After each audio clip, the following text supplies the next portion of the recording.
தற்போது கிடைக்கப்பெற்ற முக்கிய தகவல் 2026 தேர்தல் வாக்குறுதியை கொடுத்த அதிமுக.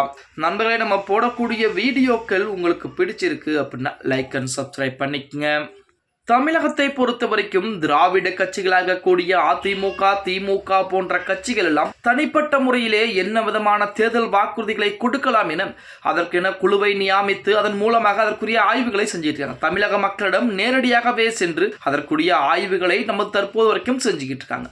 அதன் அடிப்படையிலே நேற்று தினம் புரட்சி தலைவர் பொன்மனச்செம்மலுடைய 109வது பிறந்தநாள் விழா. அந்த பிறந்தநாள் விழாவை முன்னிட்டு காலை 11 மணி வாக்கிலே நமது அண்ணன் எடப்பாடி பழனிசாமி அவர்கள் அதிரடியாக தேர்தல் வாக்குறுதி, அதாவது முதல் கட்ட தேர்தல் வாக்குறுதியை கொடுத்திருக்கிறார். இது மற்ற அரசியல் கட்சிகளுக்கு மிகப்பெரிய ஒரு அதிர்வுகளை ஏற்படுத்தி இருக்கிறது அப்படின்னே கூட சொல்லலாம். எப்பொழுதும் திமுக முதலிலே கொடுக்கும், ஆனால் இந்த முறை திமுகவையே எடப்பாடி பழனிசாமி முந்தி விட்டாராம். அதில் முக்கியமான வாக்குறுதிகள் என்ன அப்படின்னா, அம்மா இருசக்கர வாகனம் வழங்கும் திட்டத்தில் மகளிருக்கு 25,000 ரூபாய் மானியத்துடன் 5 லட்சம் மகளிருக்கு அம்மா இருசக்கர வாகனங்கள் வழங்கப்படும். ஒரு காலத்தில் அம்மா இலவச, அம்மா மானியத்துடன் ஸ்கூட்டர் என்பது வாங்கக்கூடிய ஒரு சூழல் என்பது இருந்தது. ஆனால் இப்ப அதெல்லாம் 2021க்கு பிறகு திமுக மொத்தமா நிறுத்தி வச்சுட்டாங்க அப்படின்னே கூட சொல்லலாம். அதை மறுபடியும் தொடங்குவதற்கு அதிமுக அதிகாரப்பூர்வமான அறிவிப்பு கொடுத்திருக்காங்க. அதேபோல் 100 நாள் வேலை வாய்ப்பு திட்டத்தை 125 நாட்களாக மத்திய அரசு சமீபத்திலே உயர்த்தி பெயரையும் மாற்றி வச்சாங்க. அதன் அடிப்படையிலே அதிமுக கண்டிப்பாக இந்த திட்டத்தை 150 நாட்களாக நாங்கள் உயர்த்துவோம், 25 நாட்கள் எக்ஸ்டெண்ட் பண்ணி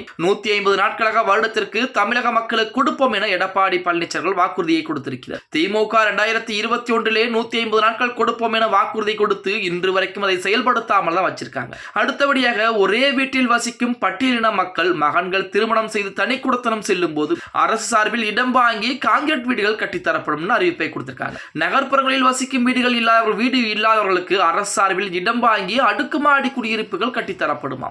கிராமப்புறங்களில் வீடு இல்லாதவர்களுக்கு அம்மா இல்லம் திட்டத்தின் மூலம் அரசு சார்பிலே இடம் வாங்கி வீடுகள் என்பது கட்டி கொடுக்கப்படும். தற்போது இருக்கும் மகளிருக்கு கட்டணமில்லா பேருந்து திட்டம் எப்பொழுதும் போல மறுபடியும் தொடர்ந்து கொண்டேதான் இருக்கும். அதே போல் ஆண்களுக்கு நகர பேருந்துகளில் கட்டணமில்லா திட்டம் என்பது செயல்படுத்தப்படும். பெண்களுக்கு மட்டும்தானே அதிமுக இலவச பேருந்து பயணம் கொடுத்தாங்க. ஆனால் அதிமுக ஆட்சிக்கு வந்தால் ஆண்களுக்கும் இலவச பேருந்து பயணம் என்பது கொடுப்பதற்குரிய அறிவிப்பை எடப்பாடி பழனிசாமி கொடுத்திருக்கிறார். சமூகத்தில் பொருளாதார சமநிலையை உருவாக்கிட குலவிளக்கு திட்டத்தின் மூலம் குடும்ப அட்டைதாரர்களுக்கு மாதம் 2,000 ரூபாய் வழங்கப்படும். இந்த தொகை குடும்ப தலைவர்களுடைய வங்கிக் கணக்கில் கண்டிப்பாக செலுத்தப்படும். அதேபோல் அனைத்து குடும்ப அட்டைகளுக்கும் இந்த தொகை என்பது வழங்கப்படும் என எடப்பாடி பழனிசாமி அறிவிப்பை கொடுத்திருக்கிறார். ஆல்ரெடி மகளிர் உரிமை தொகை என 1000 ரூபாய் இருந்து கொண்டிருக்கிறது.